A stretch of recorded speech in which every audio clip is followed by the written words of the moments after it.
Hey guys, good morning. So, I really don't know what it is that the Father wants me to talk about. I neglected to bring my Bible and my notes. It slipped my mind, but I feel like there's something that He's wanting me to say. So, I'm just being obedient. I'm in this amazing, I haven't been here in a while. And look at how beautiful. I'm literally just sitting on the rock. It opens up to a huge lake. So I've always loved to come here. It's a 5-mile walk going around. I think it's like a mile and almost 2 miles going up the mountain. Whenever I would come here, I would take this time to listen to instrumental music. It would always put me in a peaceful place regarding whatever it is that I have going on, or whatever it is that God may want to speak to me. I felt like it allowed my mind to be at a space of just receiving. I haven't been here in a long time, and I miss it. It just brings back so many memories, because I've been coming here for years. I mean, at least 20 years, if not longer. And so it just brings such peace. Like, I enjoy hiking other places, but there's something about this place. It's just something about it. Guys, right now, our Father is speaking on a different level. I can tell that the way that He speaks to me is starting to, like, I normally, if He spoke words to me, I would hear it like if I'm in an in-between sleeping state. I'm not asleep, but I'm in between, and I could clearly hear. But now I'm starting to there are certain phrases and words that are starting to drop into my spirit while I'm just, driving or whatever. But it's specifically after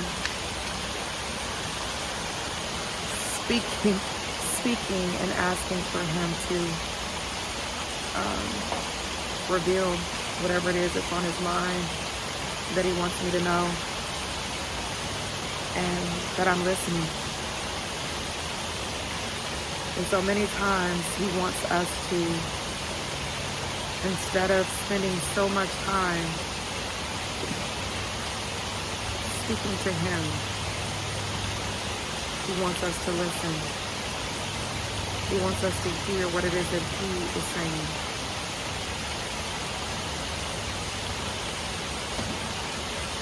And I now understand what He means by, or what other people mean when they say, I heard a still, soft voice. It's not an actual voice, but it's like a thought that comes into your mind, and it can be so, like, almost barely there, that it makes you wonder whether or not it's your own thoughts. Start praying, guys, to receive more wisdom. Start praying that God speaks clearer to you, and that you're able to hear clearer, because we're going to need it in these times. We're going to need to be able to truly hear and have direction from Him, and to know His voice from our own or from the enemy. Just keep in mind, the enemy disguises as light. So we don't want to make any critical decisions without being sure that it is your Father that is leading you. Because Satan in this time, he's not only, speaking in a way to people who have opened doors, disguising his light, you will think that you've heard God telepathically talking to you, but it's Satan. Because if you have those doors open, it's him talking to you, trying to disguise himself to keep you from hearing what God is saying. When we are actively practicing things that are not of God, we are actively opening doors to unclean spirits. The voice of God is very quiet and still. You may not hear him at all. Because 9 times out of 10, I don't know if it's different for everyone like it is for me, but before I went into New Age practices, the Father tried to warn me. He sent signs to me, and I ignored them. And Satan literally made me feel as if those signs were not God, but that the signs from God were Satan trying to stop me from, moving into where God wanted me to be, when all along it was deception. Once I denied God's warning, he was gone. So if you are someone that have these doors open and you feel like you can't hear the Father, that he's removed himself from you, you must make sure that you have closed every door to Satan, that you've repented, that you have renounced all of the practices. And you may not hear him right away, because he wants to see your obedience. He wants to see your consistency. And that as soon as you don't hear him, are you going to turn back to what you came out of because you were getting immediate communication? And I think that's why a lot of people get caught up in false light. It's because they feel like, well, God's never spoken to me like this. Just getting on my knees and praying and reading my Bible did not allow me to experience supernatural things that let me know that God was there and that God was with me. But God does not work on our time. He doesn't. I'm going to get up and walk. I think that's one reason why I got pulled into the snares of Satan, is because I'm 42 years old. At the time I was 40, but I had never experienced God on a level where I felt like he was talking directly to me, where I could feel his presence. And so if you've never felt God's presence on, that level and that magnitude, then it's very easy for Satan to come and to trick you.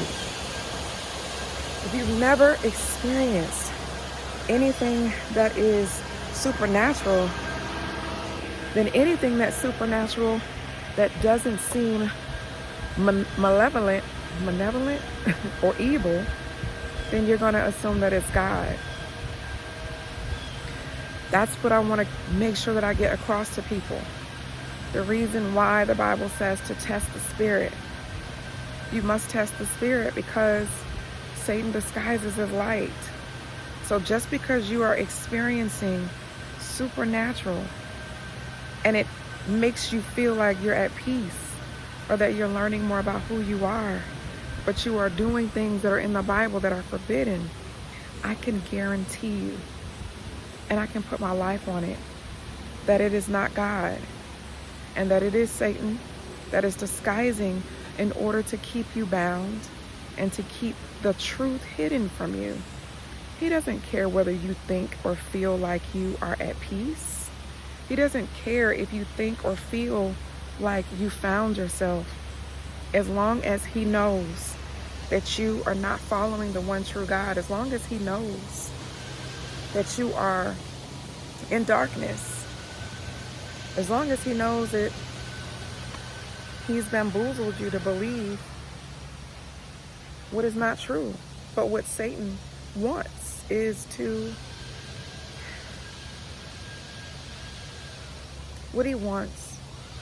make you feel like you have the world in your hands while you're here on this earth. He doesn't care about giving you, material manifestations. He doesn't care about giving you those things, because his key, or his whole point, is that you don't receive salvation. His whole point is that you are lost, and that when you leave this life, you're not with the Father, but you end up with him. That's his whole goal. Anything that I speak on my channel, it's not from any personal judgment at all. It's always for the purpose of sharing the Word of God, sharing the truth, sharing from personal experience. I'm not sharing anything that I didn't go through myself, guys. Everything that I share, especially when it comes to an experience of being in darkness, an experience of knowing now what is God, what is Jesus, and what is of Satan.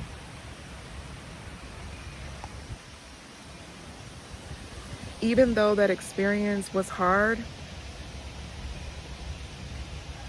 I would actually rather someone go through what I went through if it was going to save them, if it was going to allow them to turn their lives over to Jesus. Then I would rather them experience what I went through. And if you're new to my channel, my testimony is always in the description box, but it is also on the homepage of my YouTube channel. I'm grateful that the Father allowed me to go through what I went through in order to help and save more people. But there are those people, and God is speaking repeatedly about those people. And if you're watching this, you know who you are. Where it's come across your plate, it's come across you multiple times. Where someone has tried to give the truth to you and you've rejected it. He is speaking heavily about rebellion and disobedience, and those who have refused to take the warnings. So I'm sharing this with you guys to please test the spirit. If you are unsure, test the spirit. Just go to the Father and say, Father, if you're real, Jesus, if you are real, please reveal to me. I would like to have my own personal experience with you. Reveal to me that you're real. Give him that much.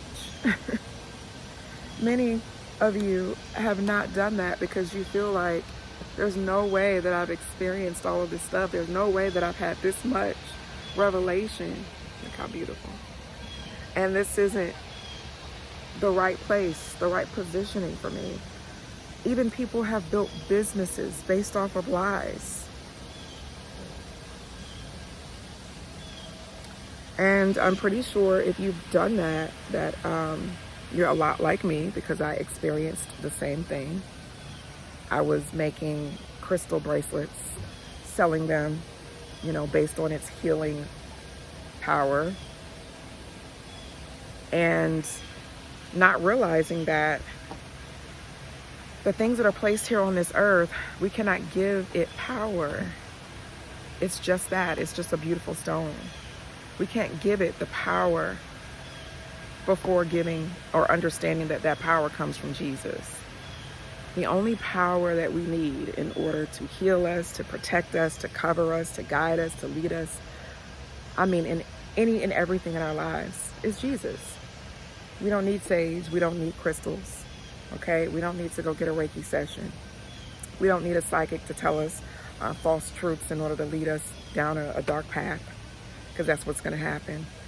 All you need is Jesus. If you need direction, if you need healing, if you need clarity, get on your knees and pray. Take a fast. Or not take a fast, go on a fast. Many people who would like to argue and say that he's not real, or to try and justify, why he's not real, they've never truly given him the opportunity to reveal himself. Because that requires discipline, that requires sacrifice, that requires removing things from your life that appease your flesh that you may not want to let go of. And many people don't want to do that, unfortunately. So, hi, how are you? Good, how are you? Excuse me. Better. Mm-hmm.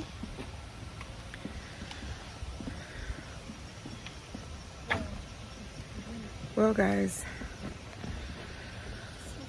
Oh, no, you're fine. It's so beautiful here.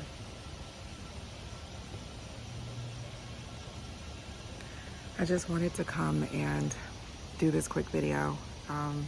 As you see, whenever you get on and you don't know exactly what to say, you just ask and he will lead the way.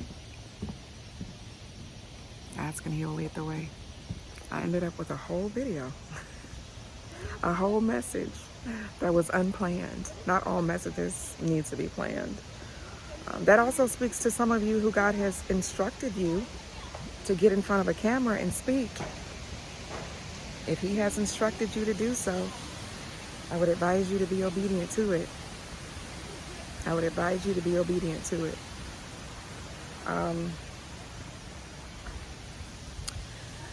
When he has given you information, when he has given you dreams, he's given you visions, and you are not showing that you are a good steward of it, he will remove it. We must be a good steward over what God gives us, no matter what it is, whether it's information, whether it is having a heart for people, whether we've been given a gift of healing, whether we've been given a gift of counsel, feeding the poor, taking care of children, taking care of the elderly. And we're good at it because he's given us that spirit of love and care for people. He expects us to be a good steward of what he has given us. Don't disregard what he's given us. I just want to keep talking and talking because it's so beautiful out here. I just don't want to leave. But I still have about 3 miles left to walk.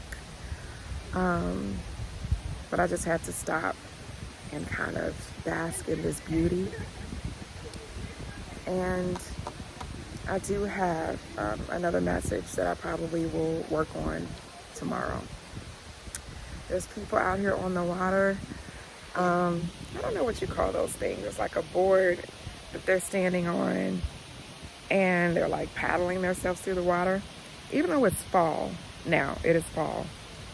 Literally, overnight, it went from being hot to being cold, where this morning I had to put on a hoodie. I love the fall. I absolutely love it. So I'm going to leave you guys here, and I pray that you have received something from this message. And I'll see you on my next one. Bye.